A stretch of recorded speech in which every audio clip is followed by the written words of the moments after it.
I see. It's an interior house, it probably didn't even refer to the plan checker that they needed the certificate of appropriateness.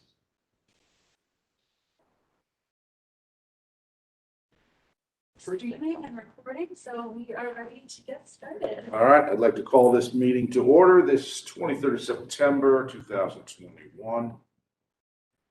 We will do a roll call. Mr. Fleming, Present. Ms. Jones. Here. Mr. Papineau. Here. Mr. Petrozelio. Here. Thank you. Next scheduled meeting is the 28th of October, here at 4 p.m. 4 p.m. All right.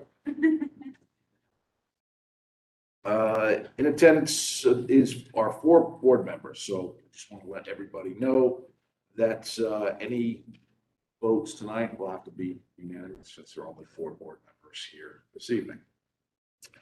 Have the board members reviewed the previous minutes, and do we have any questions or changes? Seeing none, I would request a motion to approve. Move we approve the minutes. Do we have a second? All in favor, say aye. Aye. All opposed, same sign. Motion for the minutes is approved. It was Frank that seconded. If you, He we're supposed to tell Maybe you, not. I'm sorry. I guess got it right. Next, I'd like to swear in staff. Staff, please raise your right hand. Do you swear affirm the testimony you're about to give is the truth, the whole truth, and nothing but the truth? Yes. You. First, wishing to address the commission on matters not on the posted agenda are invited to do so. However, the commission is not able to undertake extended discussion or act on any non-agenda items. Communication should be kept to 3-minute time limits. First application under continuing application is UID 21-07-002, 19 East 13th Avenue. Why don't you give us the background on that, and invite Mr. Hodjo. So 19 East 13th Avenue is current location of Central and which includes a 467 square foot patio, a planting bed in front of the patio, a seven space surface parking lot just to the west, directly behind the midway on High Bendale. The applicant is seeking approval to extend the patio by 578 square feet into the area where the planting bed currently exists, and to make some modifications to the parking lot. The patio will include new Corten steel railings, a green retaining wall, curved Corten sculptural wall elements, and a concrete wall, stairs, and tiered seating. The parking lot will include new bollards, a hot box with a sprinkler visor, and dumpster enclosure. Staff notes that the Corten sculptural wall elements do not extend past the property line into the right of way. And the applicant is also seeking approval for several variances to accompany the above work, which include a parking variance of 51 to 7 spaces, reducing the loading space requirement from 1 to 0, and reducing the parking lot driveway and East 13th Street and North Pearl Street clear vision triangles from 10 to 5 feet. And the submittal includes existing site photos, renderings, a site plan, elevations, variance application, materials. I'll just quickly run materials they sent. So here you have the listed variances. Here is our hardship letter. Going into the design. This is the site plan. So this is where my hand is. That's the patio area. And then this here where the hand is that parking lot area with this over here being. So here's some elevation. So you'll see down here, this is the front elevation with that tiered seating to the right. Here's a rendering. So you see the green wall here with that sculptural element, the tiered seating, and then the extended patio above. And I'll let them walk through other. So after staff review, the proposal is generally consistent with the recommendations of the University District Plan. The plan recommends that developments enhancing the characteristics of the district and that outdoor dining not create visual or physical obstacles to adjacent buildings, streetscape elements, and pedestrian travel. Furthermore, the plan states that parking variances may be reviewed with consideration of the presence of on-street parking, extent of the variance requested, size and nature of use, and potential impact on adjacent residential uses.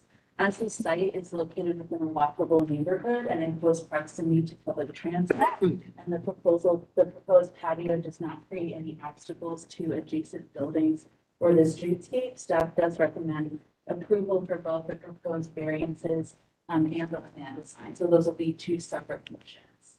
Thank you. Thank you. Everyone wishing to speak, please raise your right hand. You swear affirm the testimony you're about to give the truth, the whole truth, and nothing but the truth. Thank you. Please identify yourself for the record. My name is Tim Lott.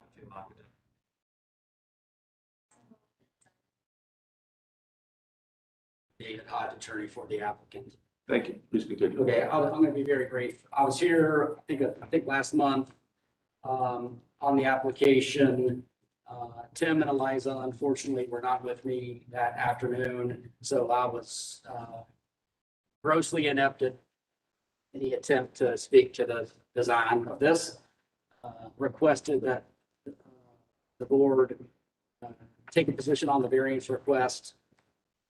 The response was that the variances are such an integral part of the design that the board was uncomfortable. So we tabled the application, got Tim and Eliza a little more engaged. They've been working with staff, resubmitted, and here we are tonight to generally have a discussion. So if it's acceptable to the board, I'd like to talk about the design first, and then I can come back and play cleanup on the variances associated with that. Yep. We, obviously been talking to the application about some of the feedback that we had from this board. And primarily there are three things that we addressed from the previous submission, on some of the visualization of that. The first thing is the portent railing. So about the portent being obviously has a tendency to stain sidewalks and all that. So if you look at the design right now, the portent railing is mostly on the kind of the northeast side of the perimeter. So which is where the green wall is actually. So what we have done in the site plan is that we actually create a 1 foot strip that originally actually was supposed, we actually have that, like, so you can kind of see that that would be for the green wall to grow actually. So but we basically lined that with basically a pea gravel strip along that edge there, and to basically mitigate some of those concerns that we have. So that's the first thing that we did. The second thing is the green wall itself. That I believe there's some comment about the green wall being potentially, maybe, susceptible to be destroyed, by people walking by and all that. And so, so we actually was thinking about having a more kind of artificial green wall product. That's something that you actually see at Easton, the garage. If you've been to the urban district area of Easton, where the Crimson Cup is, and across it actually the garage, that they line the fans basically of the garage with this product basically. So it's definitely going to be evergreen, and they can be replaced pretty easily if it's being damaged or something like that. So that's the idea, but we also hope that there might be some little plant that can actually grow over time on that wall as well.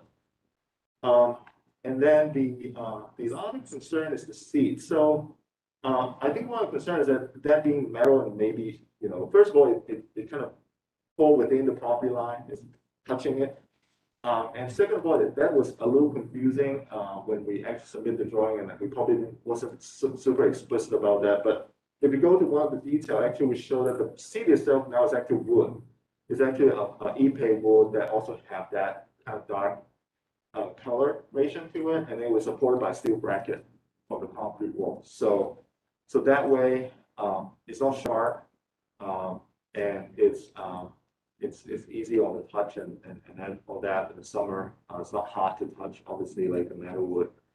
So that's what we updated, that particular detail there. And do I miss anything? I think that one last little bit is really the railing part that we have to close that off at the bottom instead of having this big open opening just for, for the perimeter of that the padding, basically.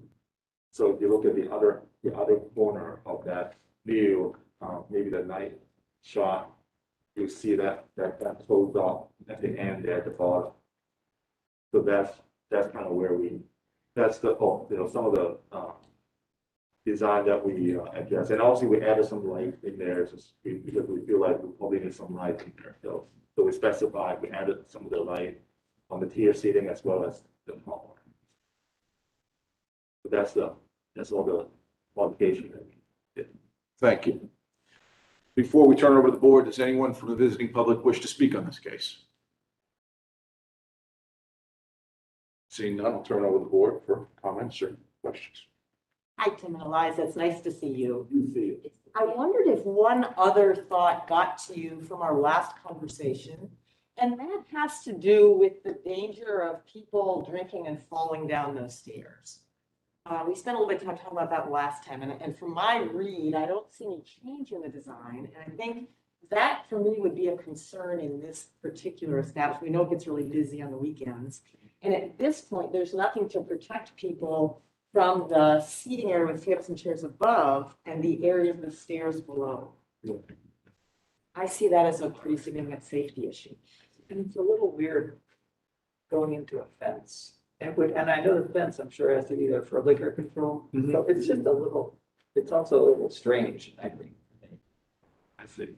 Yeah, I mean, that's how it bugs me about it. Like, I mean, honestly, the existing kind of landscape margin between the porch and street is not great from an urban standpoint because it completely disconnects the patio.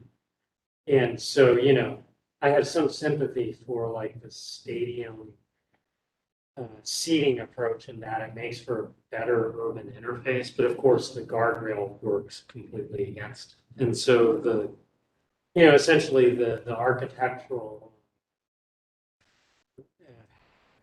device is completely in opposition to the practical matter, which is liquor control. So, I think the discussion the last time around was the variance design has to somehow contribute to the urban environment in a positive way. And I'm not sure I'm convinced it's doing it. Is the top of the riser there, is that coincident with the current extent of the patio? Yes. So what is being added is from that top line forward. So the entire area closed by this green plastic, and also the steps, that's what's being added. The green plastic area and the step area. Yes. Okay. I have one question, a thought that just came to me. Can we go back to the image that shows the existing condition? I'm sympathetic to what effort is being made, according to what Keone was clarifying, that something that is a change to the contribution to improve the situation. And I can understand that the client would like to have more outdoor seating. I personally am not a fan of the plastic false greenery. I don't think that contributes anything desirable to the physical environment. And the fact of moving out the terrace area means that you're losing a series of green areas.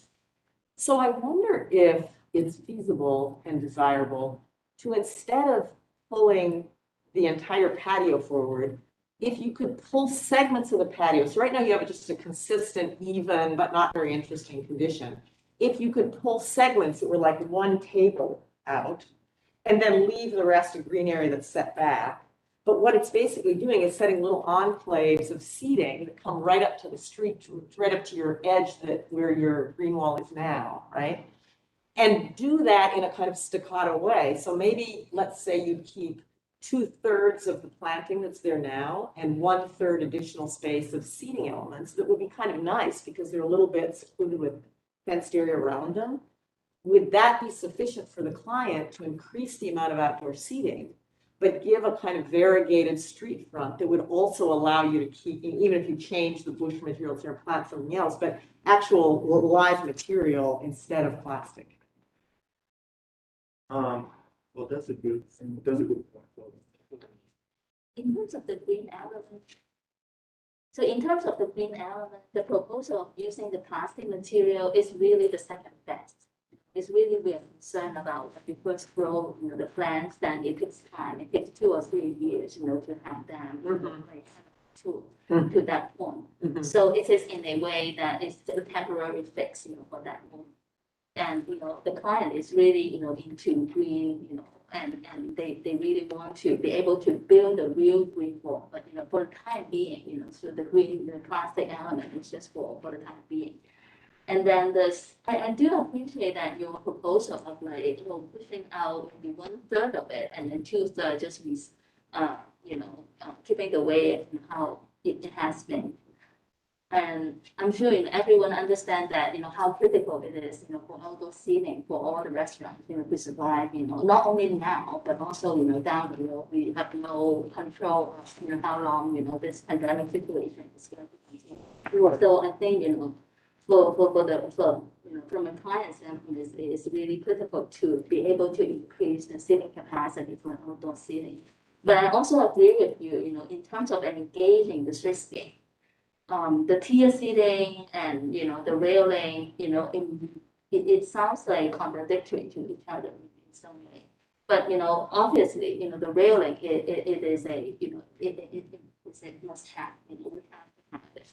And the tier seating is truly trying to, as a mitigation, to the street, instead of a very abrupt, cut off from the streetscape.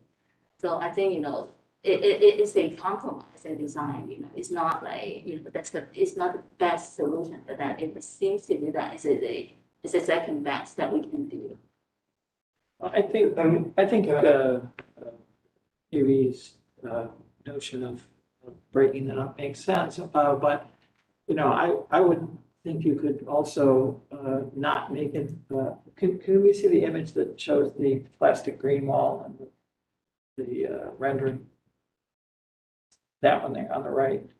It kind of looks like I'm walking by an exhibit at the zoo a little bit. And that sort of sheer wall there, I don't care what color it is, it's kind of off-putting. And I wonder if the projections that KB's talking about might be cantilevered, might somehow have a thinner edge, and then can go back a little bit so that they're not hard on the sidewalk. And then you don't have to think about what kind of green plastic you can put on it to make it softer. And then I am not a big fan of these sitting areas, all the wood areas. I have no problem with places for people to sit, but I wonder if there's an active bar scene going on and somebody is sitting there and there's a pedestrian with a little kid walking by, and I have to walk by people who are sitting there with their feet sticking out in the sidewalk. I wonder if that's going to feel a little uncomfortable. I don't know if I'm being fussy about that or not, but it doesn't feel right.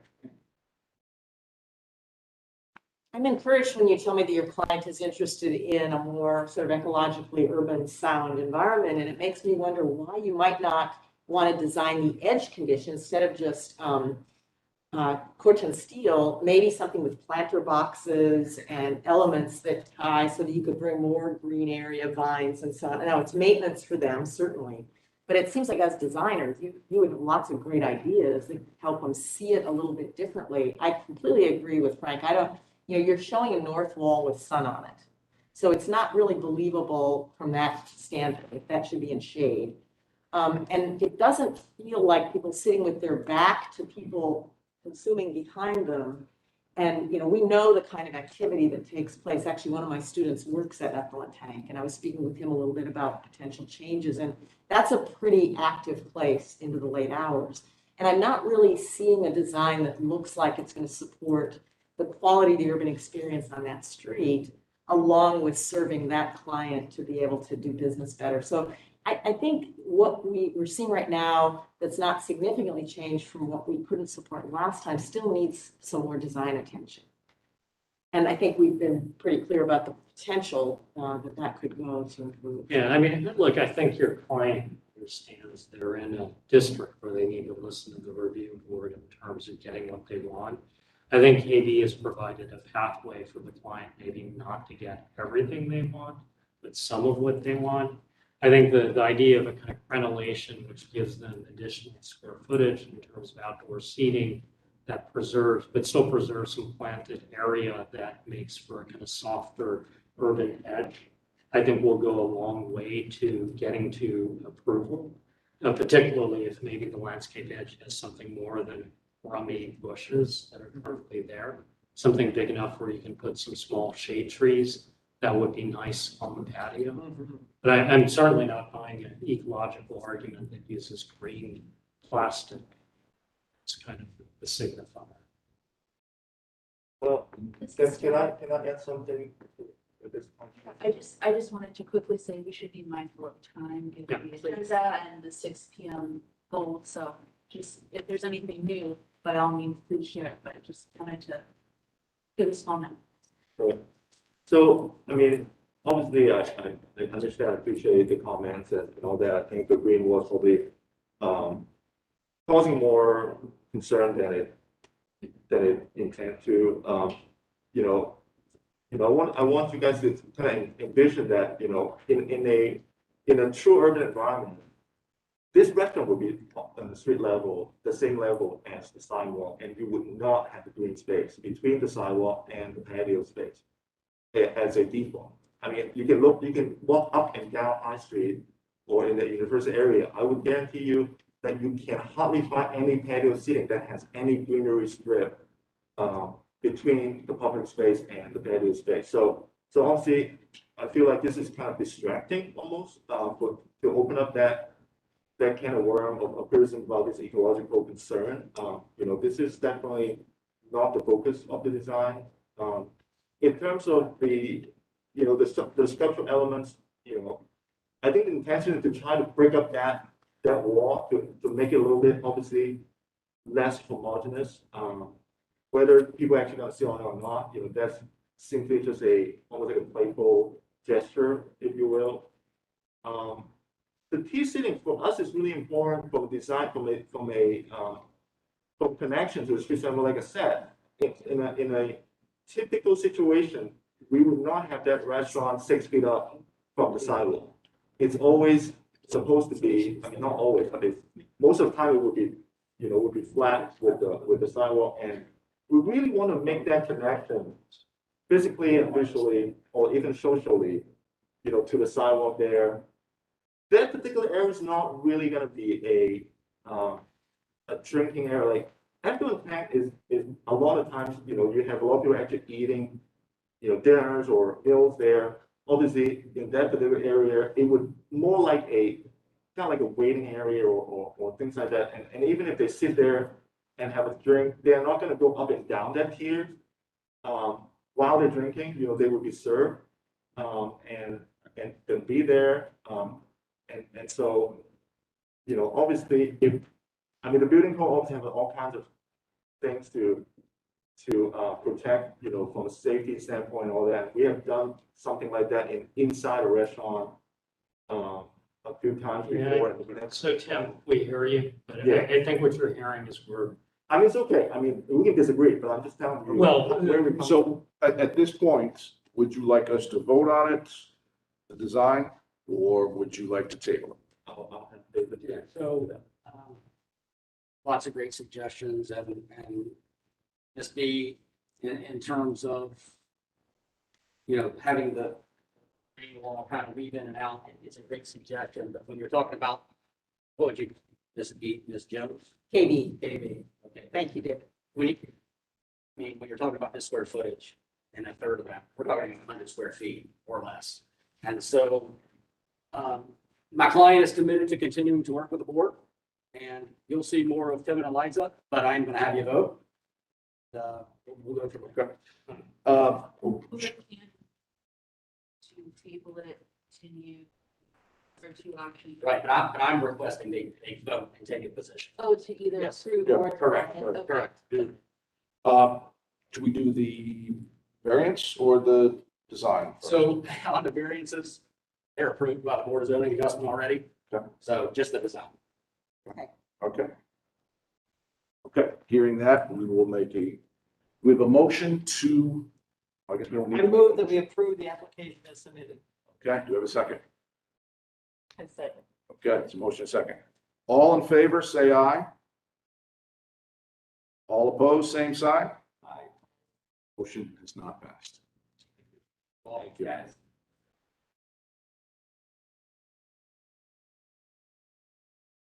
Phil, if you got the motion in second. Yes. Frank's motion in Yes. second. Good. Well, there's only 4 tonight, so. Yeah, it's a lot easier than. Next case, UID 21-09-003, 364 West Lane Avenue. So, this site is located at the River Watchtower condominium building on the north side of West Lane Avenue. The applicant is seeking a variance recommendation to legitimize existing emergency generator on the east elevation of the building. The variances include, 1, to allow a chain link fence, 2, to allow an emergency generator in the side yard. And the submitted materials include a site plan and a photo of the site, and material I wanted to share. Sir hardship. This is the site plan. If we look at my on the generator areas on the side of the building. And this photo here really sums it up. Okay, so there it is. There, so it's in an existing condition. For staff review, the proposal is generally inconsistent with the recommendations of the University District Plan. The plan recommends that public, semi-public, private, and private spaces be demarcated clearly through the use of landscape, walls, fences, and gates to denote boundaries and or buffers. And furthermore, the plan states that mechanical systems such as generators should be placed on the roof behind buildings and screened as necessary in a manner that is complementary to the building in material and color, and that chain link fencing is not appropriate for screening. Amidst these plan recommendations, planning staff does recommend or recognize that the generator is an existing condition of the site, and thus recommends approval with the condition that the area be screened with a 6-foot or 6-foot non-chain link fence or landscaping to 75% opacity. Thank you. Thank you.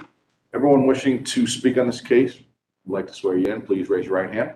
Do you swear or affirm the testimony you're about to give is the truth, the whole truth, and nothing but the truth? Yes, Thank you. Please identify yourself for the record. I'm Robin Culbertson. I am the property manager and the representative for the River Watchtower Condo Association. Thank you. Kathy Blanks, I represent the generator manufacturer. Thank you. Please continue. So, on the variance as the chain link fence around there, with direction from the fire marshal is the reason for the diesel that's underneath the tank. And he told us that he does not want for fire reasons to have any other material but the chain link fence. And then also, if you able to see the side of the building, there is parking on both sides of it. So we are in the University District area. And for safety for the students, so someone could not hide. It's on the sidewalk path to the trash compactor. Due to our guidelines, we had to put a trash compactor. And I would not want someone hiding behind anything that would camouflage or they could not see through the area. That's pretty much it, just keeping it simple. You're putting in a new generator? Yes. What's the new generator? What is it? What the manufacturer? MTU, Rolls Royce.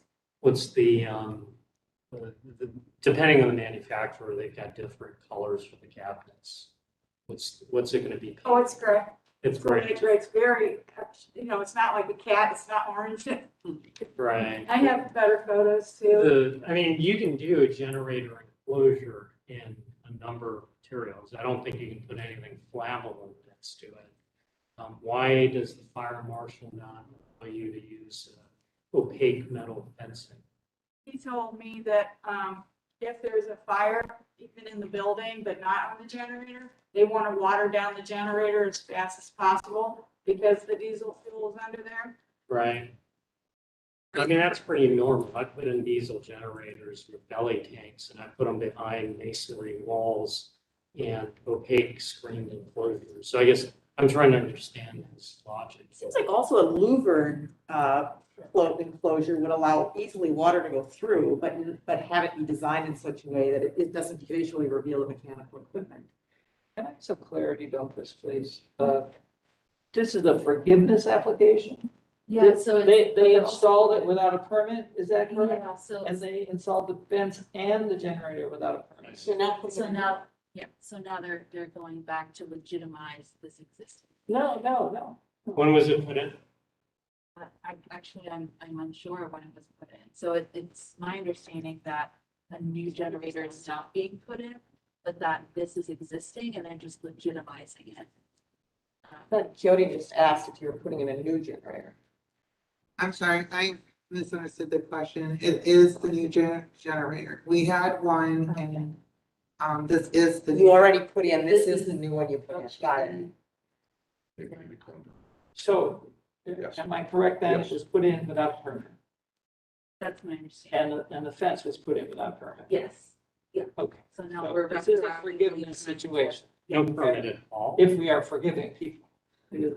So, I had the contractor in WW, so I did a one-stop shop, so I relied on them to help me guide through it, so I'm not sure what happened or when they applied, because the university district also became involved when they were trying to get the permit, so I think it was that situation. Because they had to approve it first too. You had an approved City of Columbus permit. The city had the permit in process for the full 30 days. It was in place, if I'm being honest, the permit was pulled for a like installation. Okay, We have a permit from the fire department that also is approved for the fuel tank, the chain link fences involved, the e-stop switch, the fire extinguisher replacement, and actually where the generator is placed from the building, that's all been permitted. Now, it was submitted as a like for like. Then the city got involved because they did not like where this unit was set. During the first underground electrical inspection, we got a limited use or limited install approval for the underground electric. Nothing was stated at that time, anything about where the generator was setting, but it was more about the powering of the fire system. was the old generator at the same location? It's inside the building. There's no clearances around the old generator. You got 18 inches max. Inside the building. Correct. Please identify yourself for the record. John Carvalho, J. Moore Mechanical. Thank you. So Okay. Okay, so just to be clear, there's an existing emergency generator. It's located inside. You're going to replace it for obvious reasons with an exterior emergency generator. You pulled a permit that was for like, and the city gave you the permit, even though it's not really like for like. Internal generator, or external generator inside the building, outside. But the location is adjacent to where the original one is, so the auto transfer switches and the main panel and all that stuff. So that's why you put it there. And the city somehow in the process kind of realized they had quite catch their own requirements, and so that's why you're here. Well, you're good, yes. And I believe, for me. I've worked with the city a lot. So. For me, in order to vote for something, it would have to be an enclosure that is the same height as the equipment itself. And it would have to provide some method of screening, either aesthetically, either it's metal with louvers, as KB says, it's perforated metal, it's a masonry wall, as Keone says, but I don't see anything to approve here tonight. Honestly, we're not gonna approve the chain link fence. And I'm pretty confident in saying that, even though I haven't asked my board members, but I suspect that that's what they will tell you. Even though we've got the approval from the Ohio State. Makes no difference. We're not here to parse rules, okay? We are an appearance review board, and we've been asked to approve this, that follows guidelines that we have, and we, I think our position is pretty clear as to what needs to happen. So I suspect what you're gonna need to do is hire an architect to come up with a solution for you that will work with the requirements of the area. Yes. So the requirement is actually 6 foot, am I wrong? No, has nothing to do with 6 foot. That was what staff was recommending, but we're not, that's not what you're hearing from us. What is the requirement? It's not a requirement. We are an architectural review board. We make decisions based on aesthetics. And what I'm saying, I don't know if anybody else agrees, but what I'm saying is that whatever enclosure is there needs to be the same height as the equipment. Otherwise, I'm not sure what it's doing. Does the fire department have to agree with that? I have no knowledge of what the fire department needs or doesn't need, and that's why I suggest you hire an architect. He does this all the time, and he's suggested that there is, he can't work for you, okay? But he does this all the time, and he knows that architects are certainly experienced in all of this and can navigate this for you. But Who would there's be nothing, the, nothing approvable here tonight. Who would be the authority having jurisdiction over, the total? We're the University Impact Design Review Board, and our jurisdiction is in design, evaluating the aesthetics that follow a set of guidelines. Oh, okay. So aesthetically, just so you are aware, I mean, I get that you would like it covered or whatever. I think a covering would actually be more obtrusive than what you see now. This generator, if you can look on some of the photos, it's way in the back. Actually, Goodness. let me ask. You can't see it from the street. Let me ask a basic question. Belkis, why is this KC? Riverwatch is out by Olentangy Lane. That's not within our purview. It was my understanding that this property is in the impact district. It did have Lane Avenue, I think, at one point. Did that? This is on the city's website. Yeah. Well, if it's not in our purview, then it's not in our purview. I mean, I guess, I don't know if I can read the city's own tangent. The Riverwatch is within the university district zoning overlay, but that's separate from the architectural review.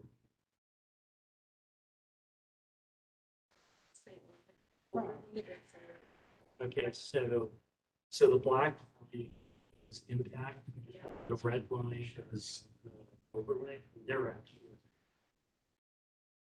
All right, so here's my take.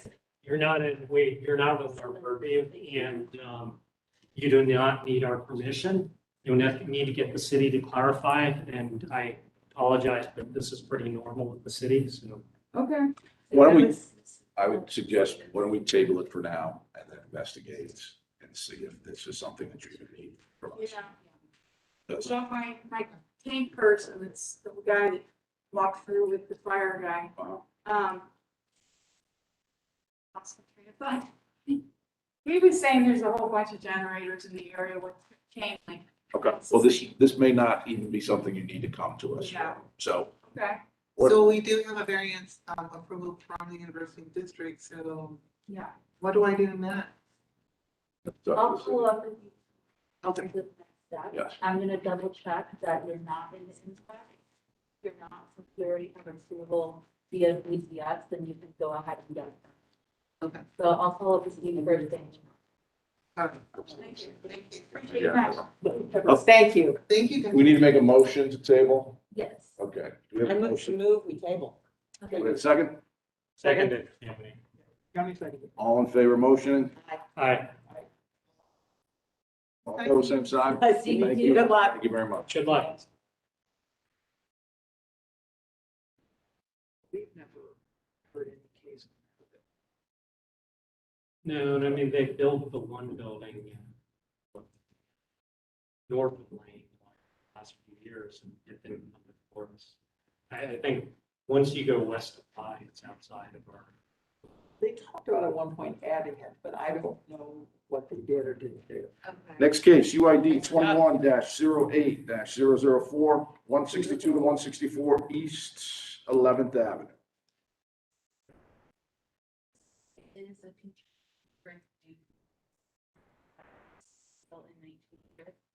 The applicant is seeking approval to replace 18 existing windows and frames on the structure, which include all windows except for the large front windows on the first floor and the basement window. The applicant states that the windows will fit into the existing size of the brick openings, but also mentions that the windows will be reframed to fit the replacement window and that aluminum trim will be added over the existing wood brick molds and wood sills, which suggests that the windows may be downsized. Additional information is requested for that. And the proposed replacement window is the white vinyl K-Can 4000 series double hung window with a white aluminum trim foil. So in terms of materials, we just have, some photos of the windows that we're looking to replace here. This is the front. So these two windows down here would not be replaced, but all of these up here would be. So just some more photos of windows. Get to this. Here is the window that they're looking to replace the openings with. So after staff review, the proposal is generally consistent with the recommendations of the University District Plan, and the plan recommends that original architectural features such as windows be preserved and maintained, and that when replacement is necessary, the design type and proportion be maintained.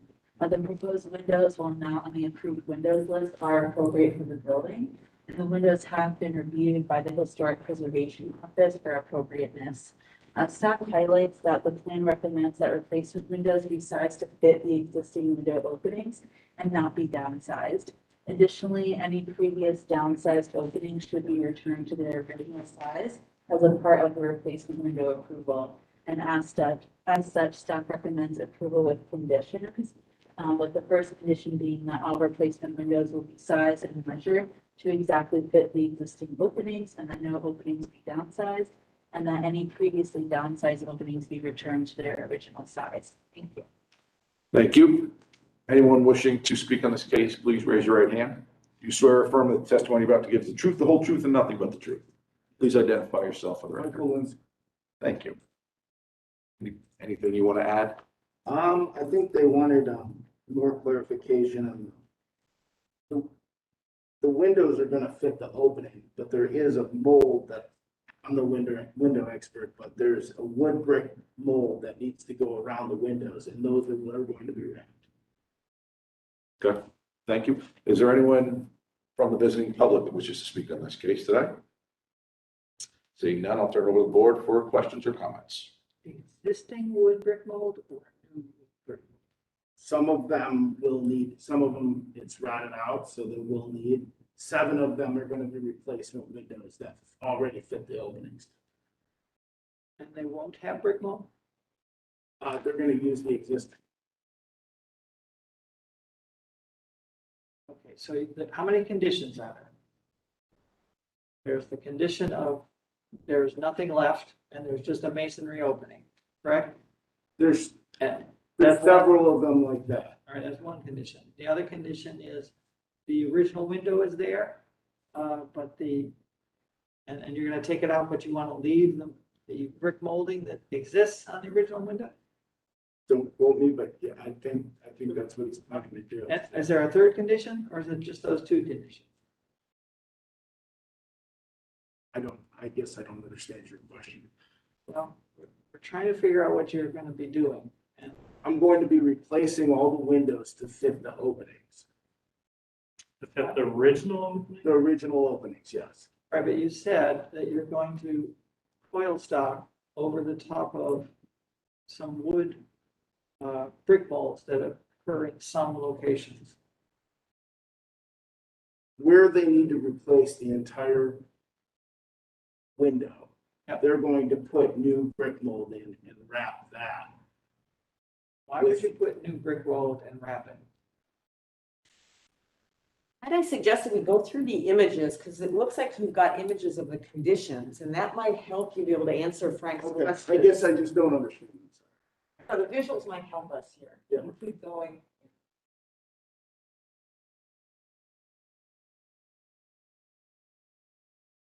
So for instance, that would be a condition where you're simply replacing the existing window and it's gonna fit the existing brick opening Yes, with a vinyl covered double hung window product that's completely similar to the existing one, so the amount of glass opening remains the same. yes, Okay, keep going. And then like in the upper window here, what's happening with that? that is going to be replaced with a window that fits the actual brick opening. Okay. Same thing, Okay, same. so in all cases, you're doing what the recommendation is of staff, which is that you're always returning to the existing opening size, fitting the existing masonry opening with a new window double hung glazed that fits that existing opening. Yes, I must have misspoke. It's just, it's hard to figure out, and I think your visuals help us understand. That's why Frank was asking about what different conditions there might be to make sure we're covering. No problem. But you have some instances where you're leaving molding, A few of the windows, like there. Right? yes, What are you doing there? On the left one, not the right. the left one, that one, I believe that's a full window replacement. And it's gonna fit that opening. I mean, they're all gonna fit the brick opening, but that's a full window replacement. Okay, so I think what you're gonna do is, I'm gonna guess, is you're gonna really remove everything down to the edges of the brick on all windows, I believe, so. is what I think you're gonna end up doing. Okay. Okay? We probably need to state our recommendation, Okay. that you follow that, and they Yeah. have to follow that. So you're gonna end up, you're gonna start with a masonry opening. Yeah. Right? And it's a stud opening inside, but, well, I don't remember if these are masonry buildings or, I don't know what they are, but I think they're probably just masonry, there might be structural clay tile or something, I don't know. But anyway, you're gonna end up with a masonry opening. And in that masonry opening, you're gonna size a window perfectly to fit, and then you're gonna use some type of molding to seal the window to the brick. I suggest if you're gonna use a vinyl molding or vinyl window, that you end up using a vinyl trim and not put wood trim in, put foil stock over it. Because I can't imagine that that's ever gonna look good. So, and then, all right, so other questions. You're not putting any muntin bars in these windows. What's that? Muntin, you're not putting the lattice. Good answer. Okay, and then the doors, what are you doing with the doors, the front doors? The front doors, I'm not doing anything. Not doing anything with the front doors, and you're not doing anything with the large windows in the front. Any other questions? Yeah, I think Frank's got it covered. Okay, so I will make a motion that we approve the windows as selected to be sized to match the masonry openings. In all cases, they will be equal double hung windows, top and bottom sash equal, okay? With no muntin bars. And that vinyl molding be used to trim the windows. Or however many sides, 3 sides, I guess you would, yeah, 3 sides. Okay, That is a motion. Do we have seconds? I second, KB. Motion and second. All in favor, say aye. Aye. All opposed, same sign. Motion carried. Thank you very much. Thank you. gonna look a lot better. Yeah, I think so. Anything. No, Thank not you. anything. Oh. Next case, UID 21-09-005, 1515 Hamlet Street.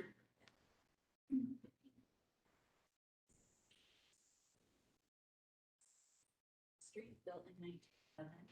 The applicant is seeking approval to replace 10 windows, total as follows. The east elevation, 2 replacements on the attic level. On the west elevation, 2 replacements on the attic level and 3 on the second story, which are currently vinyl, those 3. On the north elevation, 1 replacement on the second story. On the south elevation, 1 replacement on the attic level. And 3 on the west elevation are existing vinyl windows, and the remainder are the original wood windows, or only have exterior storm windows. The windows will fit into the existing size of the openings and will not be downsized.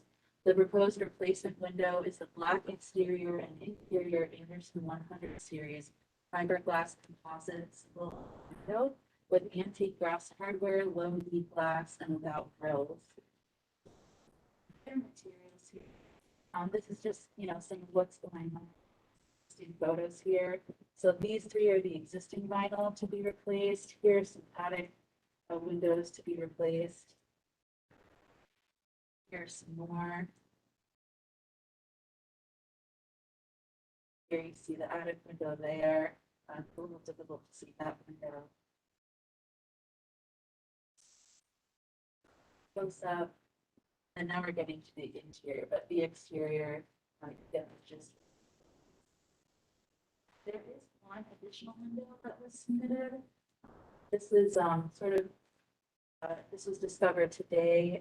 This basement window was actually broken out, so there's currently there's just a board there to protect the entrance. But that was discovered today, so they're also seeking to use the same product just for that basement window. After staff review, the proposal is generally consistent with the recommendations of the University District Plan.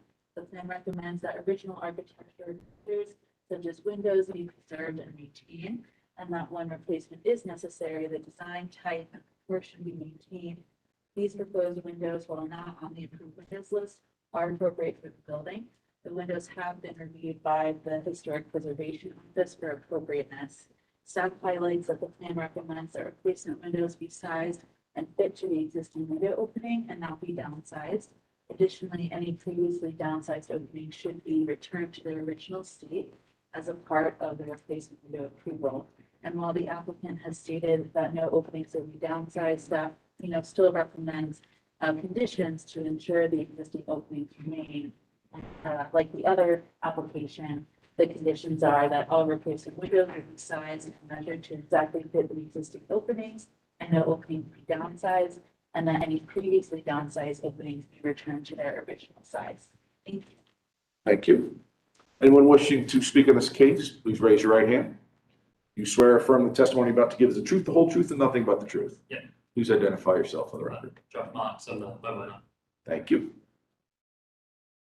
Yeah, I guess the only additional thing to mention is, that this picture, the grill, well, like the grate is over it, we just put back up, but yeah, we were burgled. We just found out like today, so that's my only additional comment. But yeah, we're trying to get things back to how, I guess, get it as close to original as possible. We've restored, refurbished every other window that we can in there. The ones that we need to replace either don't exist, aren't fully attached. That window that you see right now in the top, that's not actually a window, that's just a storm window. There's no glass inside of the house. We've taken the the casings off for the size and cleaned off the weights inside of the walls. So anything we can do to get things as close to historically accurate as possible, we've done.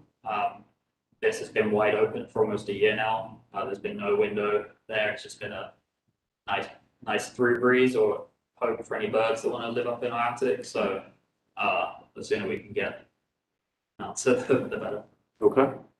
Thank you. Is there anyone from the visiting public that wishes to speak on this case? Seeing none, I'll open it up for the board. The back porch, the closed porch.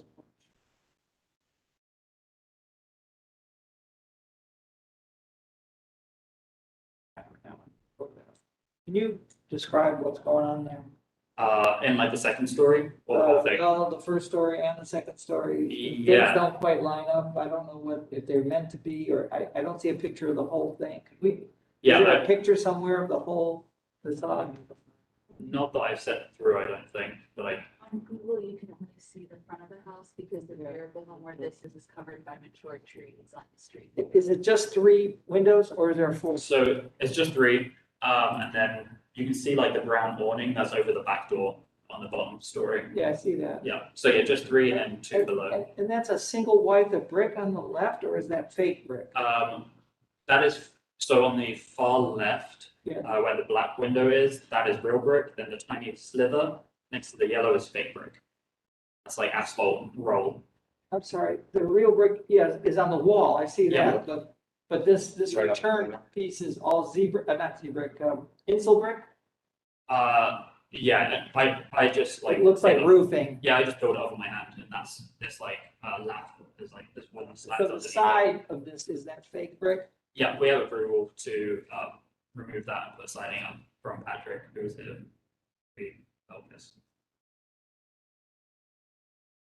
But yeah, yes, to answer your question here, it was, You came before the board with no, that? not yet. But we submitted the siding a while ago for Patrick to approve and I got staff approved.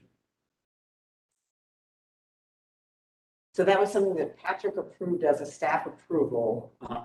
but so you approved the siding changes and the facade changes before you came forward with the windows. Yeah, honestly, we thought our contractor was gonna come here and he hasn't, so I kind of tried to, I'm here instead. Try and get some answers ahead of him. This rear elevation is a little strange. Oh, I agree. And Yeah. we're trying to, we'd love to know how it was. See the window at the top and having that wide yellow thing there seems a little out of place and, It's really odd that the windows don't line up. Really. yeah, we assumed that there was some, My assumption is that this whole bump out is an addition to the original house. There is behind this wall, like where the ground floor is, there is a brick wall that leads to the rest of the house. So I'm guessing someone's just added where that fake brick is on the right hand side. My assumption is that whole thing has been added onto the house. and this bay, That's original. Yeah. everything's original, even the yellow part, not that it was yellow, but you know, Yes, yeah. everything's original here other than the windows itself. Is that right? Yeah, except for like that roll asphalt fake brick on the right hand side, the real brick. Where's the, oh, and beyond, Back. yeah. Okay, that's the end of the thing we were just looking at? Correct, yes. Okay. Yeah, that's the back of Very good. I think what we could do for you this evening is approve all the windows except for this right here. Okay. Because I believe that you've gotta draw something or figure something out here, bring us some photos of the whole thing and we can. Is your intention to just put windows in replacement in this board to redesign this facade to fix some of the, because you mentioned that something had been approved that we're not looking at. Yeah, so the bit that I mentioned before, apologies, was just new shingles and siding to put on the side of the house to make it not look as yellow and brown and gross as it is. And it's like a spruce green, so But there will still be a disalignment vertically of the windows. are you referencing like the 3 and the 2 in the attic? That's a disalignment. No, I'm or two actually below? referring to the Okay. 5 that we see plus the door. Yeah, The so. windows don't line up vertically. Yeah, so my, the idea, and I'll come back and show some, like, something concrete. The idea is to basically not have any windows on that bottom part at all. And, because right now it's just vinyl and, What I'm gonna ask that you do is nothing to this, don't put Okay. siding on it, don't do anything to it, okay? Because I have a feeling Patrick maybe overstepped a little bit, okay? That this whole exterior wood frame projection, we could come back next time with proper documentation and maybe some ideas as to, and some drawings as to how you can make it right. Because we don't know if the bottom windows are wrong, the top windows are wrong, Yeah, or they're all wrong. I- We don't know anything. yeah, that's totally fair. I will say that right now on the bottom windows, there are no windows there. It is basically a plastic sheet that is, so. So if I this saw- photograph doesn't represent the existing condition. um, This photograph you- does not represent the existing condition. Yeah, no, that is the existing condition. So right now, like, how it's reflected on that back picture. Yeah, it's basically plastic store windows, right? Yeah. So the fact aren't broken through the basement. But you want to eliminate those windows. Yeah, I'll come back with actual documentation of that versus us stakeholding, Yeah, but so yeah, if you could leave that whole pop out alone. Yeah. Okay, and I- work with us, you Sure. got, but I just want it to be secure. but is we're the not, thing. we're not gonna design it for you, I know, okay? I know, I just- We need you to come up with a proposal, Yes, okay? I just want it to be secured, like, as soon as. You can secure it all you want, Plywood over it. put plywood over it, do what you want, but we want it to be, and you want it to be right. We can help you make sure that it's right. Sure. Do you want to make a motion to approve the rest of it? That's what I was gonna do. Okay. I was gonna move, because the windows are gonna be brown, They're gonna be black, black, yeah, okay. black interior, black exterior. And they're good windows. Not cheaping out on windows. So I was told that vinyl would basically never be approved by the board. through- Previous one was vinyl. We have approved vinyl. Right, so. Now, these are vinyl. They're just fiberglass. Right, so. If I were to find, because obviously I want it to be as close to original as possible, I also am trying to, save some money. You're not gonna get vinyl in black. I don't know. I'm not aware of a black vinyl window. Yeah, how are they called? There are some black vinyl windows? Yeah, they were on the project, I don't believe they'll be any cheaper than what you Okay. specified, but because they're not gonna be They're they're gonna be- gonna be expensive for vinyl windows. the boogie would be, right, that had black. Was dark. What do you want to do? I Do you guess, want us yeah, to approve what you've selected, or do you want us to have you come back? I would. If it get, yeah, I'd want it to be approved as is. Yeah. Minus the bump out, which will come So back. I move that we approve the application as submitted with the following conditions. That no work be done on the frame projection to the rear of the building, other than to secure it. And that all other replacement windows be as specified in the application and fill out and are made to measure, fill out the existing or the original window dimensions. Yep. Is that right? Yep. All right, and they're all double hung. They don't have mud bars. They are single hung, but they do not have any, They're single hung, meaning the Grills top or is, anything like they're single hung is fine. anything picture gray. Is that what you need? So, I second. That's a motion and a second. All in favor, say aye. Right. All opposed, same side. This would be a very nice house. so, sure. Thank you. Thank you. Next up, conceptual applications, UID 21-06-008, 50 East 7th Avenue. Right, some of them are. Oh, that one. That Yeah, was that black. was, that's Pull black. a chair here if you like. So you don't have to sit lower than everybody else. If you want to. Yeah. So Big arisen. Seventh Avenue is a.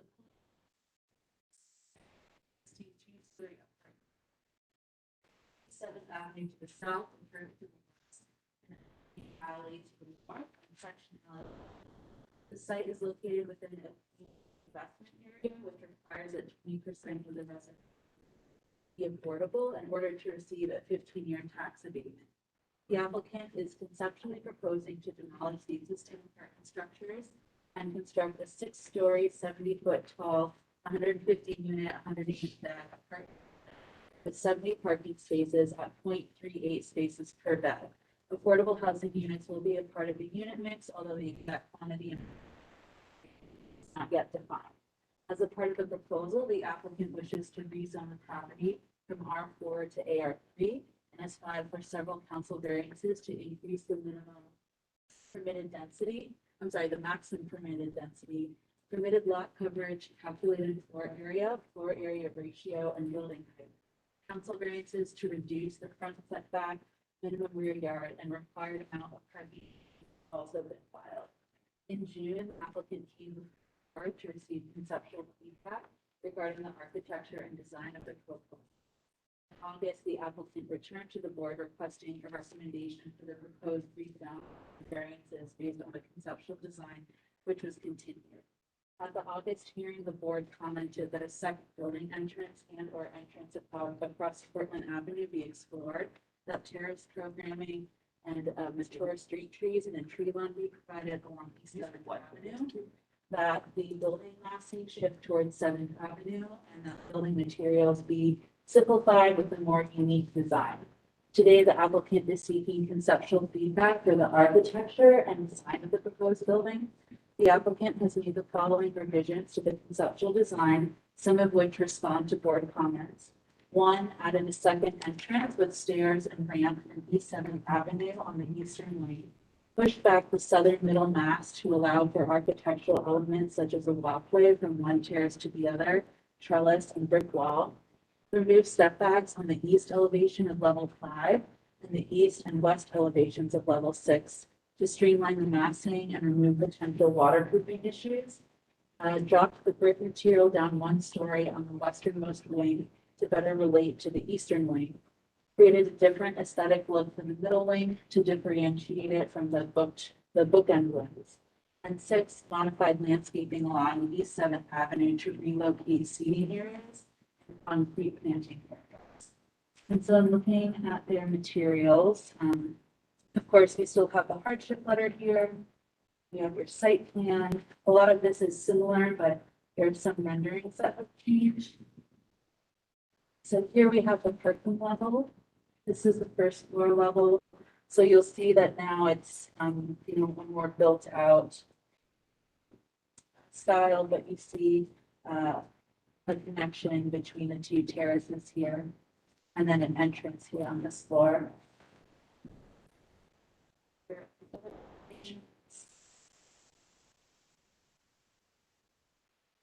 So you'll see on these 2 floors how some of the massing has changed. So it's more built out on the east and west elevations. So here's some updated renderings. And here is an updated rendering showing that, connection, trellis area, and then the stairway and ramp towards the right of that rendering. Another here showing that engagement. And then here you see how the bookend pieces are more streamlined materiality. And then that this middle wing is sort of on separate wing. And then again, another look, this is looking towards High Street, so you can really see that ramp and entrance, which is adjacent. And then there are some more renderings, but they're unchanged, so I won't go through them, but the application correction is needed. And after review, the conceptual design is now generally consistent with the design guideline recommendations of the University District Plan. The plan recommends lower intensity residential uses for this site, which has a maximum floor area ratio of 0.4, a minimum of 2 parking spaces per unit, and a maximum building height of 35 feet. Staff's consideration to the proposed higher intensity development will be based on appropriate mitigating factors for the increased intensity, which will include building and site design and the provision of affordable housing. The plan's design guidelines recommend that the primary facade of ground level multifamily buildings include entrances, stoops, porches, and balconies to contribute to street activity, that building materials be used to provide visual interest and texture to the building, and that taller buildings include step backs on upper stories to provide relief to the streetscape. The plan also states that setbacks to residential buildings be between 10 and 30 feet, that high quality durable materials be used, and that the landscaping and street trees be provided to enhance structures, create shade, and provide environmental benefits. Staff appreciates the proposed design features that are consistent with the plan, which include balconies and programmed terraces to address East 7th Avenue, second entrance to and pedestrian connection from East 7th Avenue, step backs on the northern facade to transition into the neighborhood, and the inclusion of affordable housing units. Staff notes that upon a future request for action, additional information, including a landscape plan, lighting details, and material selections will be needed to review for consistency with the plan recommendation. Staff recommends the following design updates to ensure further consistency with the plan and to further mitigate the impacts of the proposed rezoning and variances. And then one, to increase the step back along the northern building frontage on floor 4 and add additional landscaping half grade along the alley frontage to transition down into the adjacent residential neighborhood. 2, provide a step back along the eastern building frontage on floors 4 and 5 to transition down into the adjacent residential neighborhood. 3, utilize high quality materials to contribute to the building's durability and longevity. And 4, provide 0.5 parking spaces per bed. The University District Plan recommends 0.75 spaces per bed in areas recommended for higher intensity residential uses. Staff recommends 0.5 spaces per bed be provided based on the plan's parking recommendation for higher intensity residential uses and the project's adjacency to public transit on Main Street. Thank you. Thank you. Anyone wishing to speak on this case, please raise your right hand. You swear or affirm that the testimony you're about to give is the truth, the whole truth, and nothing but the truth. Please identify yourself for the record. Hello, my name is Eric Zartman. My law firm Underhill & Hodge represents the applicant Peerless Development. With me is Joe Patrick, the Director of Development from Peerless Development, and Carl Winstead, our architect from Climb Design. Okay, please continue. Thank you. We are here today conceptually to continue dialogue on the direction of the building and also show you the responses that we received from the feedback received at the August meeting.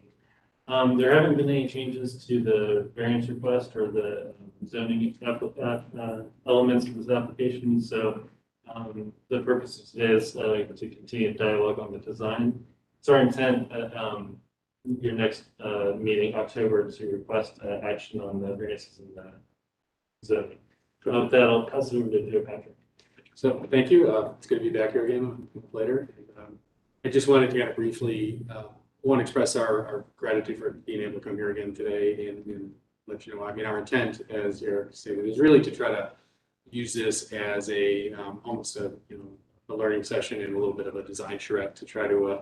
We want to make sure that we did have a short time span between now and the last meeting, so I will say that we did our best to interpret some of the comments that we had and incorporate some of the more major ones we had. Unfortunately, we weren't able to try to get to every comment, and I want to assure you that that doesn't mean that we were ignoring them or not addressing them. It's just a matter of kind of focusing on the major ones and getting them incorporated so we can get continue the dialogue and get some good feedback. The team has continued to work in the background even since we've submitted the documentation. So where everything sits today in the computer world is different than what you're going to be seeing. So we're continuing to develop that. And the hopes that we've done a good job of interpreting the comments, gain a little more feedback, learn a little bit more from everybody today, and hopefully come up with what is a solid design for the next step, which is to kind of get us over the hurdles of first the variances and then working towards getting that certificate of appropriateness down the line. So we understand that that's a continued process, and we look forward to that because we really, to be honest with you, we feel that although sometimes the feedback is tough to swallow in certain instances, at the end of the day, it tends to really work towards the development of a more robust design. I think we've probably all been through that instance before where you don't want to necessarily make that change with a piece that you've fallen in love with in design. But you do, you realize that it's actually for the better. So we're working towards that, and we feel that's where this project is heading. Do you have more current drawings than what we have? Because it says this page of presentation has not been updated. So, yeah. But we didn't bring any more current designs. We weren't knowing that we were allowed to present anything different. Well, and those images on the back haven't the work that we've done since we met last has really been forward focused. And so what we're saying is that really those images are that the design hasn't changed on the back since the last package you got. So, and it may not 100% match the current plans. Yeah, there's some of the site section, there's some of the massing that may be a little off. And we can explain, but we can walk through and answer any questions to that point. I mean, again, the reality was we had a very short time span to kind of turn stuff around, and I understand that's just the reality of kind of keeping, your meetings going. So we did our best to focus on the highlighted items. So there may be some discrepancies between items that we did update and components that we didn't necessarily get to. And that's fine, and we'll take that feedback and explain what we may not have gotten to. The intent is not to mislead anybody, it's just a matter of trying to get as much information in front of this group as we can so that it's as productive as possible.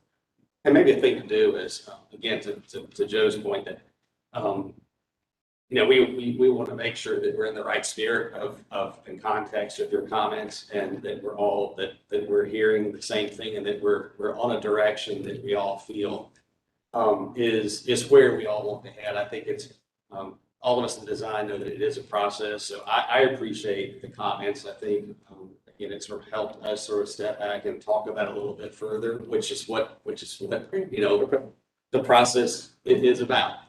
So, so I guess just, I don't know whether we want to just kind of just do some quick highlights, and then we could get into your actual comments about it. Why don't you give us what has changed with the Yeah. differences? I think one of your comments from last meeting was really about, a lot of it was, some was about simplicity and massing, and that we had a lot of stuff going on. I think there was actually a comment, sort of the camelization of the building, that we had a lot of things going on.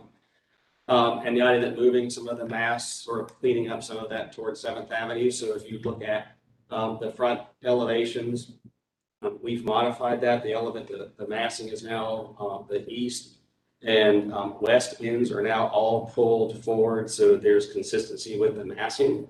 There's not a lot of up and down. We've changed some of the elevations of brick and materials to help create a little more of a cohesiveness, and again, not so much just a lot of movement.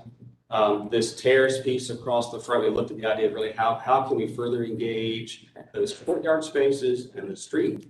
And so by pushing that middle mass back, we were able to really create, again, this connection from one courtyard to the other. The trellis piece added as an element, again, to sort of heighten that connection, to create some interest. We've removed some of the park benches that we have, but we still know that you really want to up the sort of the feeling of that landscaping across the front. We're still showing more of a glass railing kind of look, so that again, what happens in the courtyard is seen and experienced from the street. We've looked at, there now is a second entrance, which I think was a great point, Katie. I appreciate that, because I think that really kind of helped building flow. I think it helped address several things, and it's part of what helped us really identify the idea, like it'd be great if we can kind of push that building back and get that courtyard, the entrance, all those things kind of working together. Another thing is, again, just sort of the material changes, getting a little more continuity with that. We have developed a The question is, you're talking about the material changes. I'm just curious, because one of the things that I noticed right away, and I really appreciate the changes you mentioned so far. Can you say something about the relationship of the three large objects? The middle one is white. Yeah. What kind of surface material? So we're seeing that as like a reveal system, kind of panel building. And all of this, the materials are that we see right now, and our idea is that it's masonry. It is a reveal panel system that can have, again, a couple different shades. Railings are high quality metal on the balconies. You also have some glass railings. Glass railing at the courtyard. Yeah. Again, to sort of help just have that transparency and a little bit of that interaction. Yeah.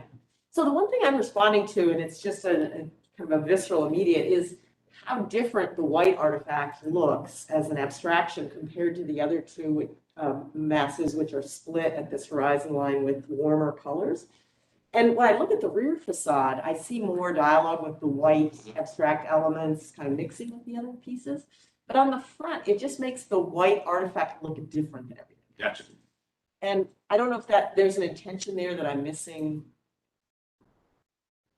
Well, I think there was intention to sort of let it be a little bit of an element. It's kind of the piece that's creating the two courtyards and creating some separation. Would be okay if it were something special, but it's not, it's just different.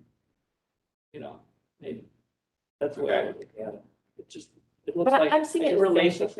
So in relationship to two other things, it's so different that it almost looks like a distinctly different building. Also because the corners that get eroded for the balconies don't happen on that middle piece. So there's a significant formal difference that breaks the rule. And there's the complete material difference. So it doesn't look like they're talking to each other really. And I'm attracted to the corner pieces. I like the fact that when I look in the diagonal, I see the void of light through the balconies. It helps to soften the massing, and yet the massing has some real integrity.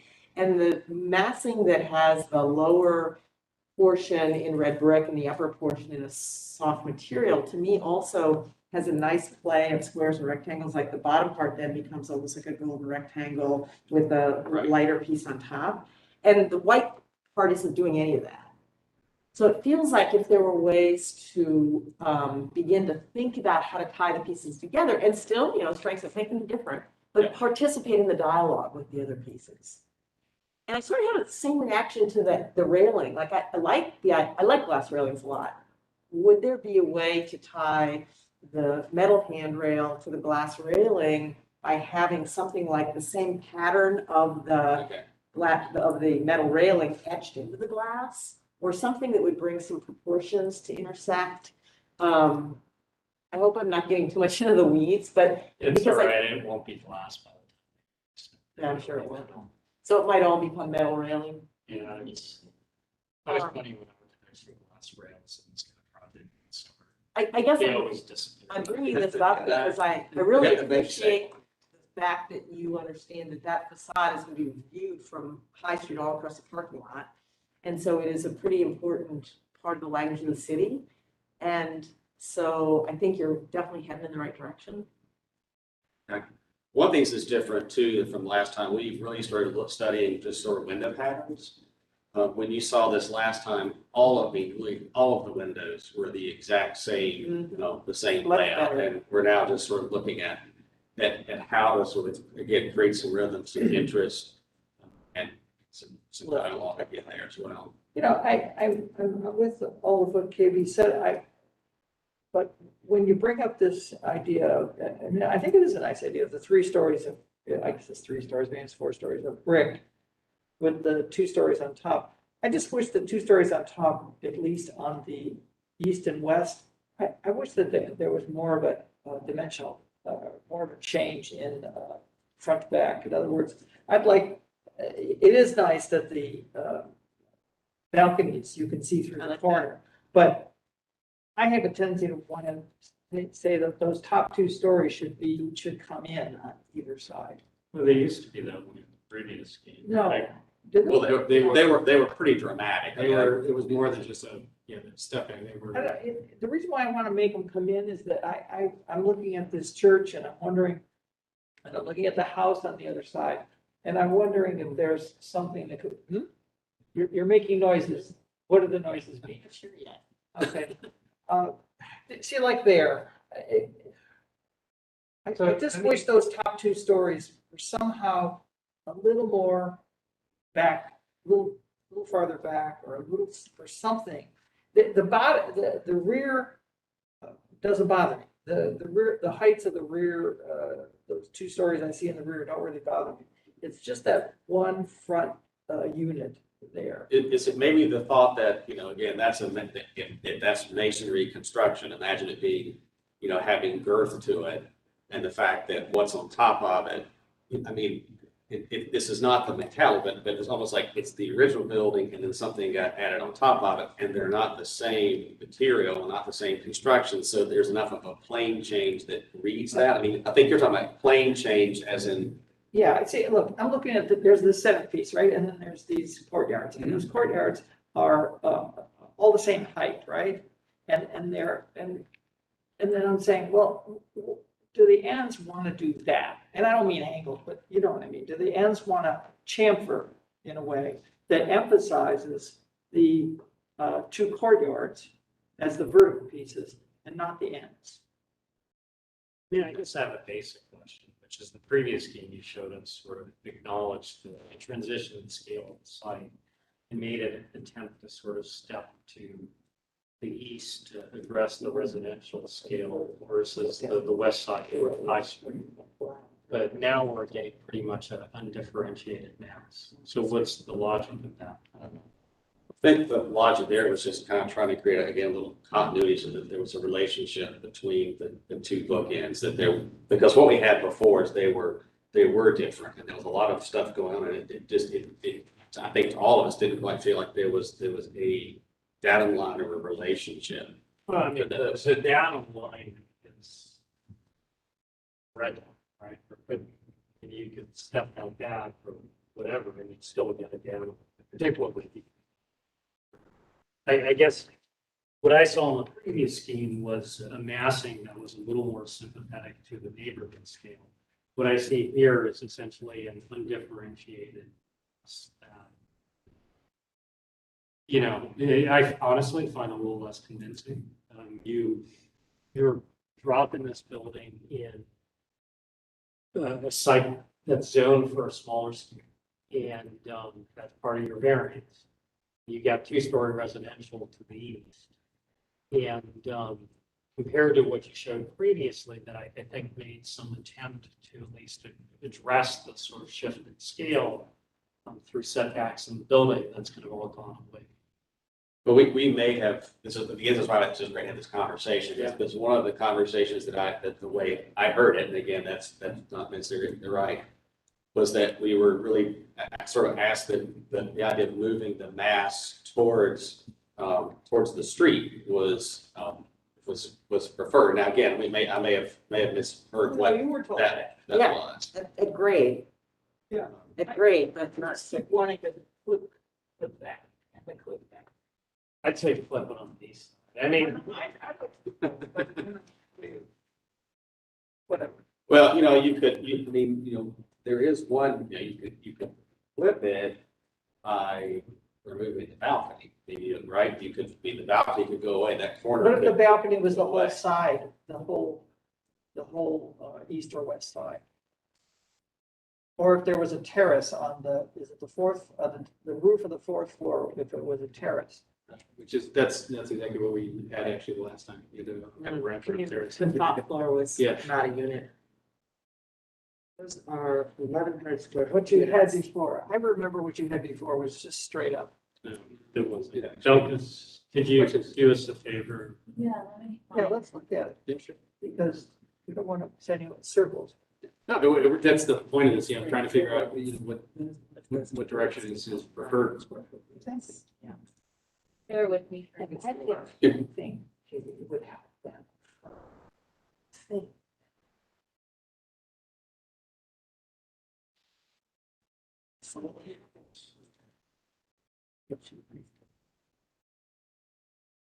I wonder if these can stay. So So that means from the end, we'd see it. Okay, sorry. But that. Yeah. Yes. Yeah.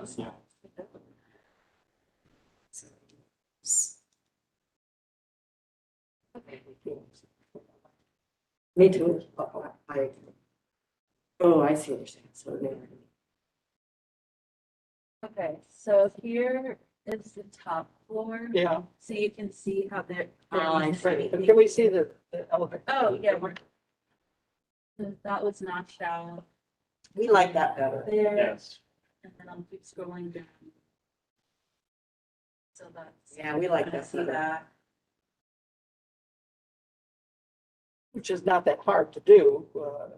Here we go. That's it. Mm-hmm. Yeah. So you're saying making them similar on both ends instead of one up, one down step. Yeah, so the eastern side had 2 levels that I notched out, and then the western side only had 1, so it wasn't matching. But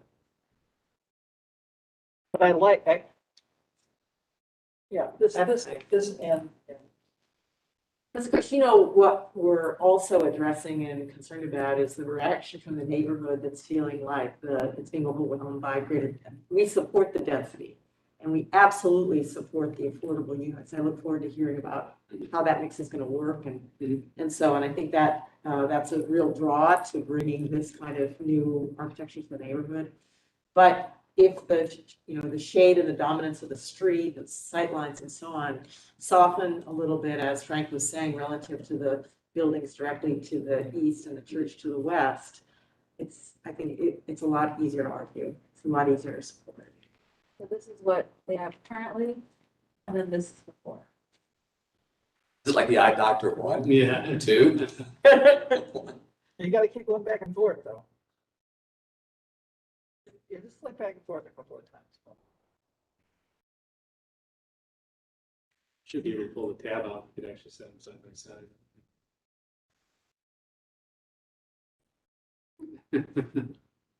I think what we were, stop here, I think what we were saying about this one is that there were maybe just too many different things going on. And the other one, there's not enough going on, so, The truth is somewhere in there. yeah. So does the scale of if we go to the other version, the older version, does the scale of the bar on the left-hand side where the front steps back, do you feel that that's enough of a gesture? Why don't you go up and show us what you're talking about? I mean, I think, I speak for Carl, but I do think that we felt that, I was talking about kind of just the gesture up here at the top floor. One of the things I think we did feel really good about that came from the development from 4 weeks ago to now is, and we flipped to the other one, is the continuity of the whole building by making the two sides the same and having the middle stand out. And I understand there's a little bit of work still to make this one be cohesive with it, but yet still be different. But one of the things that we never really liked was having this really be three separate pieces. It looked like three distinct pieces, but they're all part of the same building. And that was where some of the tension was that in the design that we really love. So now we feel it's a little more cohesive. So if we are to step backwards a little bit, let's say, if we go to the other one. Can I touch that? I need this thing to go away from here. If we were to still keep both sides the same, but get step and go back, then is that, do you think, kind of the direction you're looking towards, or is that? I think my take is scale of the neighborhood here is not the same scale of the neighborhood. The strength of this scheme is to acknowledge that there are differences to the two sides and try to address that version of the mass. And I guess I can buy all here towards High Street, it's low end of the site, and it starts to be dropped to acknowledge the residential. So I think in terms of how you create continuity, there's a reasonable amount of continuity in the three brick pavilions. Maybe they're the same, and then, Symmetry isn't as it is. like you can play a game in this sort of uniformity versus variation. One of the ways is that bays are all the same, and what varies is what happens. Is above it. I agree with that. I think part of the question last week is just there was a lot of, maybe the corner here was eroded more than. Right, but Keone, I don't think that the top of the brick on the left and the right should be different. I don't either. I think that it's really strong. What is strong about the new one, in addition to the more narrow windows, it gives a kind of vertical with the horizontal is that if you have an idea of a base condition that creates a new horizontal with the sliding sidewalk, with the sidewalk stepping down toward High Street, then you can operate above that datum to acknowledge and to address the differences on the two sides as Keone is describing. So let's say each of the three elements has the same brick massing that you see here. And then what you do above that changes to recognize the densities or the heights of the neighborhood. This is a nice relationship. I think. I would want to see it go back. No, I was going to say, I felt that. I think that's We good, agree with you. and I think that's good. Yeah. So it's what's happening there and what's happening there. And I think in that scheme, I would support that same brick module being the core of Yes. three of them. Yeah. And then you want to do something different in the center. Maybe you have a rooftop element that's a social center that everybody is invited to. Maybe you do something else that's an amenity above that middle piece. But that gives you the orderliness of a building with some monumentality on the street that then still lets you be flexible above that datum line to respect the way the neighborhood asks for different responses on east and west. I think, I mean, for me, I think the scale of the project has to be more responsive to site differences. Mhm. Like, this is a project that, appears to be on three boards equal. Right. And I don't think that is the existing condition. How do you feel, so because we've also, one of the changes too is the way brick is actually coming down to the ground on these sides as opposed to the previous scheme where, sort of this other ramp, that's kind of what came around and formed the base, but I think, yeah, so I don't know if you're, what your thoughts are. I sort of kind of lean back more towards the brick coming down. Yeah, I'm resting on it. I'm just sympathetic to kind of what KB said about the brick is the sort of base or the plan and it has some continuity. I mean, I think this is fairly clean at the kind of KB's point. Right. It's magnetic. Oh, my goodness.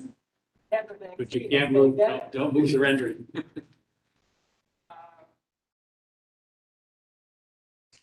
What that means, but I'm just saying. We did talk last time a little bit about That's, so this just. element specifically being a little more being recognizing kind of that proximity. So I don't know. Again, and relatedness and that. Yeah, I mean, I think that's, Steve was, I think the three volumes could be major. I think the massing is just kind of like ice cream or the massing of this can't acknowledge the neighborhood. I'm curious kind of what, just sort of your reactions and thoughts on kind of the courtyard and the connection. I don't know. I thought we could just look at that plan. I would like just a little bit of just be able to talk about that. There's a large. Here? No, keep going. It was in the plan section. I think it's in the plan set. It's like, it's one of the first.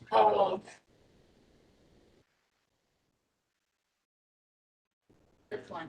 Yeah. So we're just, we talked about at the last meeting about the program, a little bit about what is in the courtyard spaces. So I just, curious to kind of your thoughts about, again, pulling the building back, having this connection across and really kind of bridging these two together. Again, the entry into the building and the courtyard. So I come up the street, we can be in the courtyard space. Just, what we're looking at is that if there's some sort of landscape screening, and I don't mean screening like 10 feet tall, but something that just gives a privacy plane. My question about that was, is the landscape space on the same level as the units that go out onto their balconies at that level? Or is it on the same quota? Yeah. So you're developing a way to have green space, give some sense of separation from the private balcony to the public space. Right. But we're sort of seeing that, this is the building amenity center piece here. Right. And so what we're kind of seeing is that the courtyards are somewhat different. This one, this is more sort of, the fire pit, the seating, a lawn area that could be planted. We haven't got any far with that, but, I just think kind of hammock park. This is a little more passive. Couldn't you drop them a little bit? This side. Couldn't you? What's below them? Parking? It's too bad. Yes, this is all on that. Even 3 feet. 2 feet. But then this is a little more of an active zone with, outdoor grilling, dining, game space piece. But I think one thing that we sort of struggled with earlier was just that we have these two spaces and it's like you're not able to enjoy, you gotta make a choice.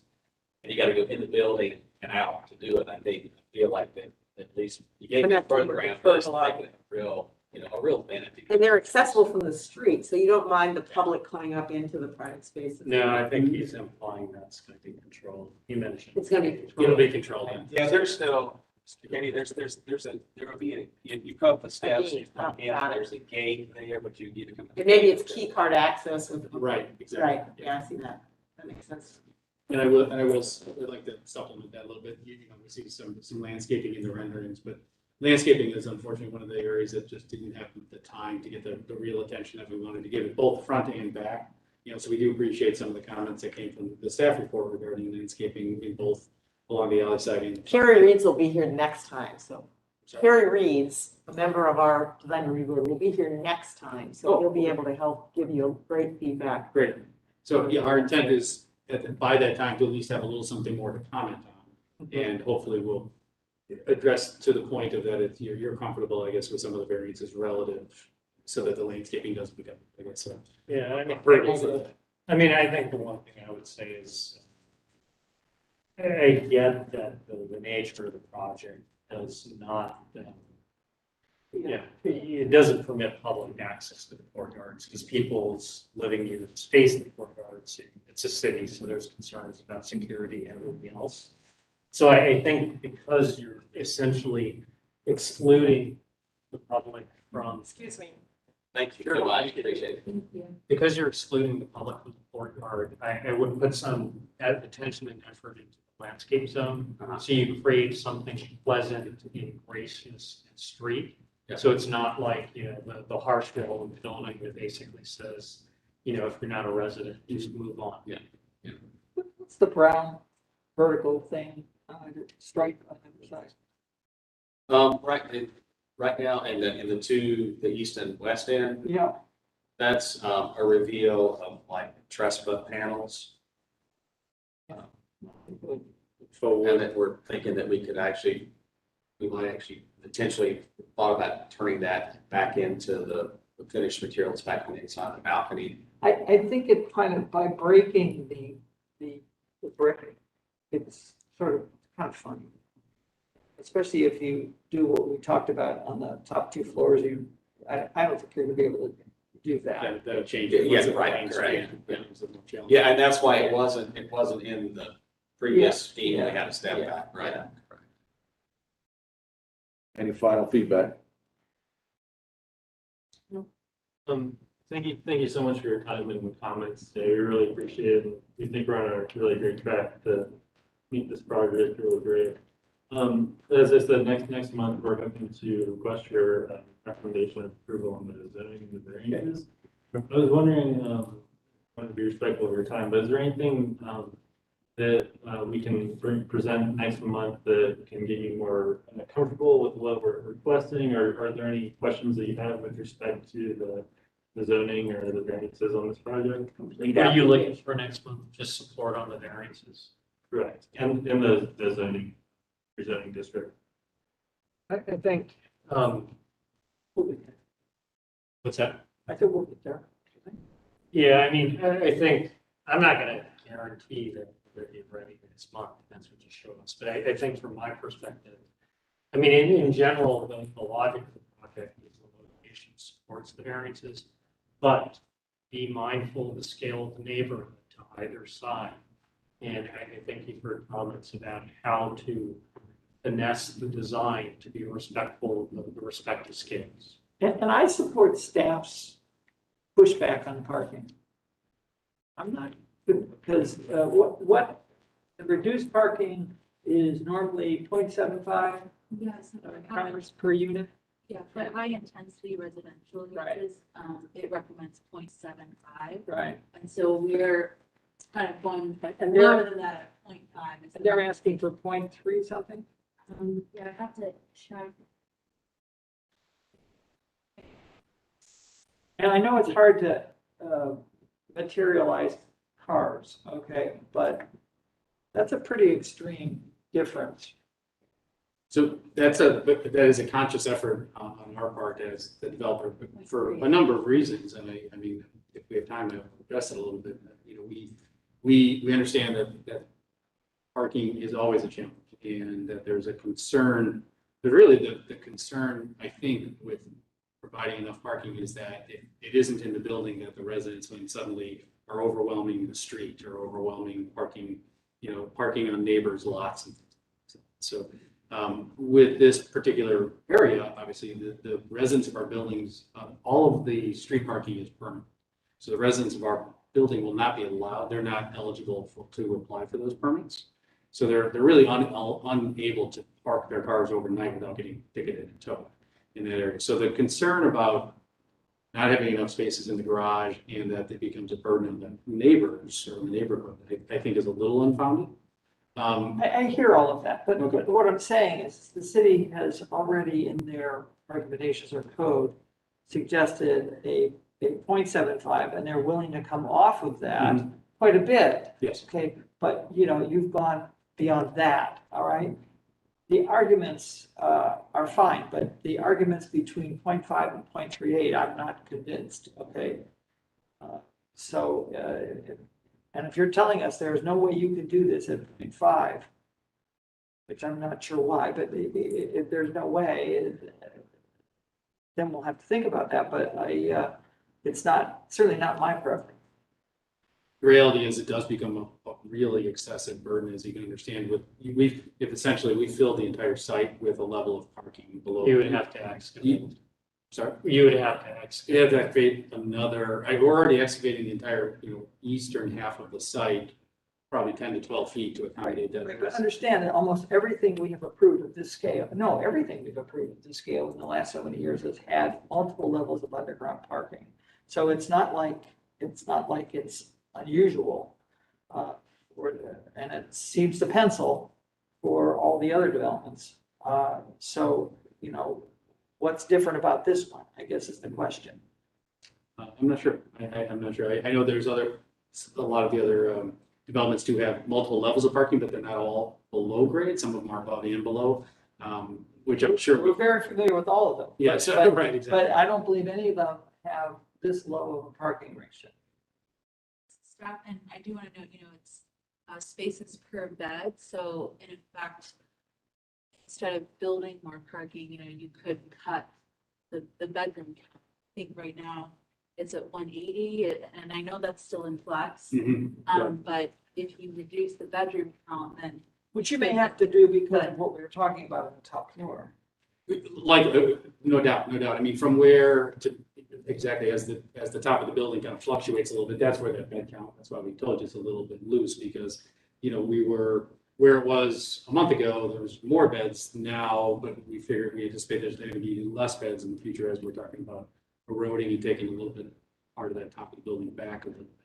So, I still think the bed count will probably fall somewhere in that range. It may be a little bit less or a little bit more.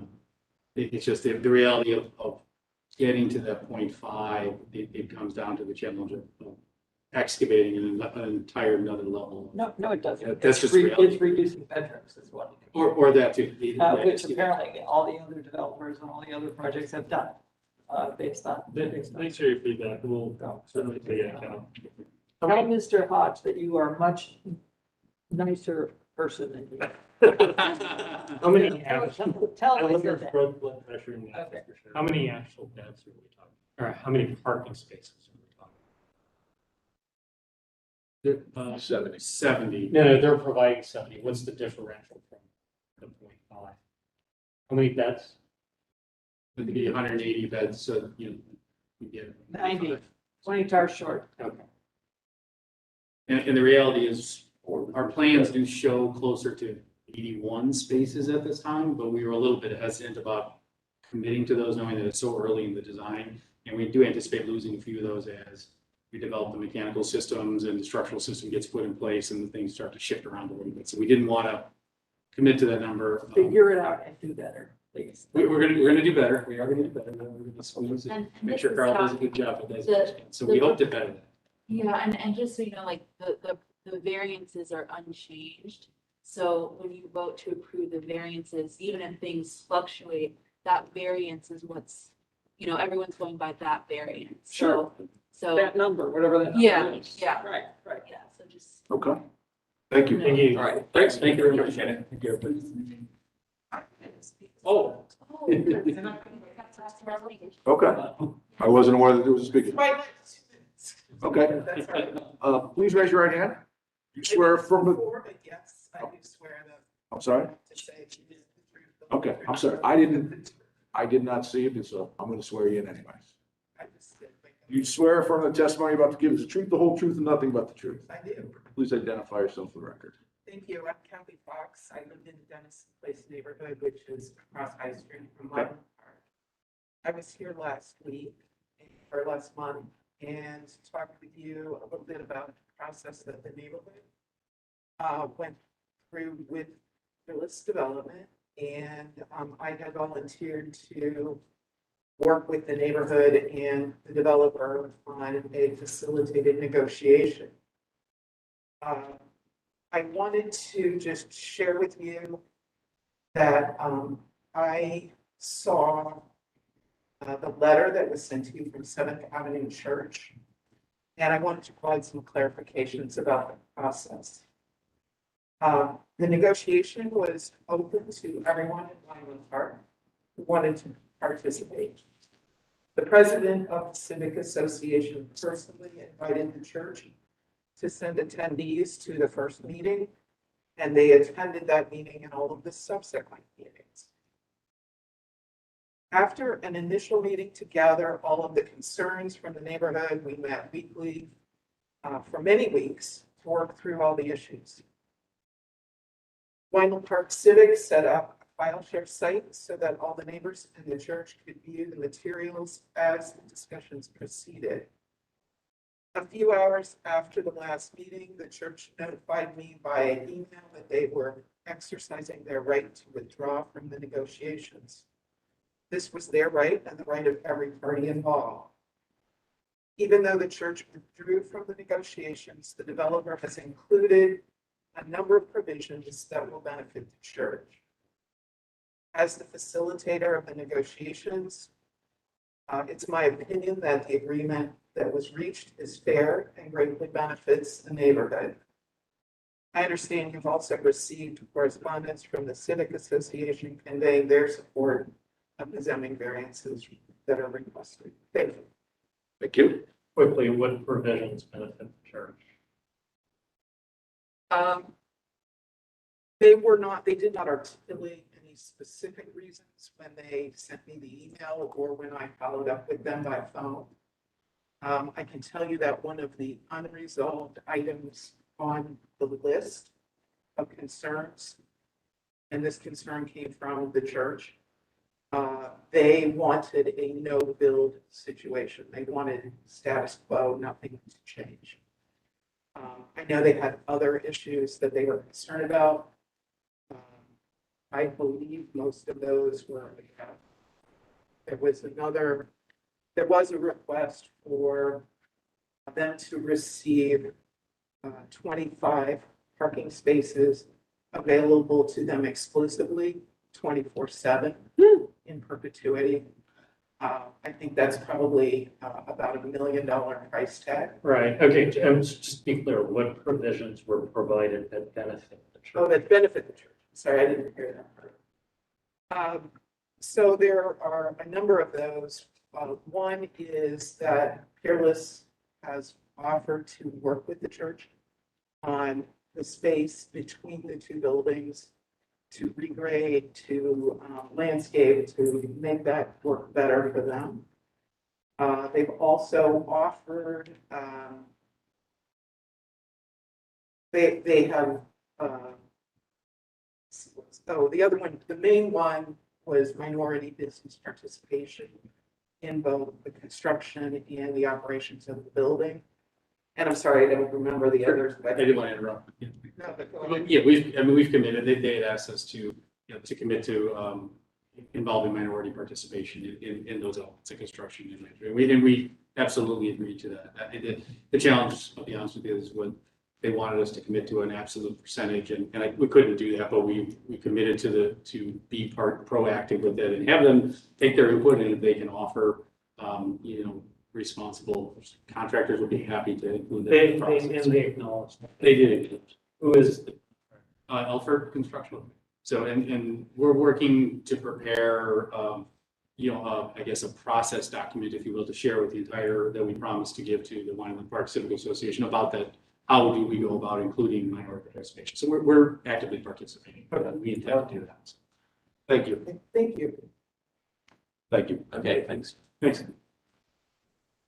Staff approved applications. Any questions on those? Do we need to make a motion on the staff approved applications? Just statement that they're in the record. They are in the record. Okay. Any new business? I have one, quick one. As it was brought up before, we talked about adding people to the window list in the past. I'm sorry, adding window manufacturer, window types to it. Okay. One of the things that was brought up before was the fact that we are approving certain windows and then not adding them to the list. I didn't know if that was something that we should be adding as we go ahead and approve certain windows. Because now we're setting precedents and the only people that don't know about it are people that show up here because we don't have it added to the list. Yeah, I think the original window list was well-intentioned, but maybe a little stringent. Right. It was based on the HRC list, which I Yes. and it's higher end stuff. So I think Steve's idea is a good one. It's like, if we approve a window, just add it to our list.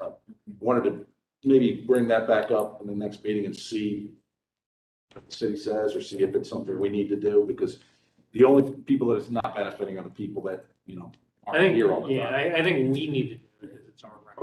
Right, but if we're setting precedent, I think we should. Yeah, The one caveat is that, I think you should ask us if it should be added to the list, because, I see. So, because sometimes. remember the steel